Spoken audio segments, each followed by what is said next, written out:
Oh hey there, in this video I'm going to do a quick and not particularly scientific comparison of what it's like to go around Grattan in a four-wheel vehicle versus a two-wheel vehicle. And these videos will feature both GoPro footage as well as Insta360 footage.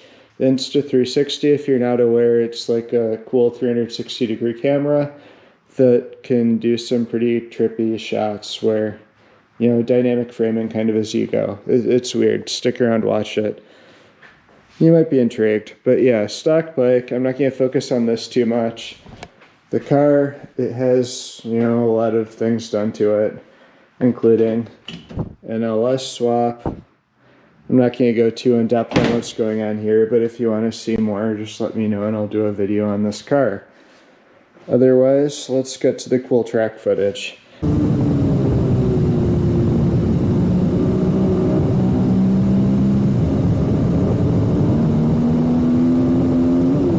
For those who aren't familiar with Grattan Raceway, it's a road course in Michigan. It's about 30 minutes northeast of Grand Rapids. Really fun track. It's not in the greatest condition, to be honest, but that's part of what makes it fun. If you know the track well and you know its quirks, you can kind of have like a local knowledge advantage, and it makes it a little bit more technical and interesting. Otherwise, there are elevation changes and some blind turns and other cool elements going on, like on and off camber turns, that make it an interesting track to really get to know and love. As far as lap times go, I have no idea what I'm running on the bike. I've never measured my lap times on the bike. In the car, however, I have a personal best of a 125.5. When I'm not in traffic, I can pretty consistently run 26s and 27s. The car definitely has more in it. I just need to work on the setup a bit more and get more comfortable pushing it. I've made some changes to the setup this year that shaved about 2 seconds off my personal best, and I think to fully realize the benefits of those changes, a little bit more development is required. So that's that. In any case, enjoy the footage, and thanks for watching.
like and subscribe if you feel that the video is worthy. That's the feedback that lets me know that this type of content is worth creating and putting out there. Otherwise, thanks for watching and have a great day.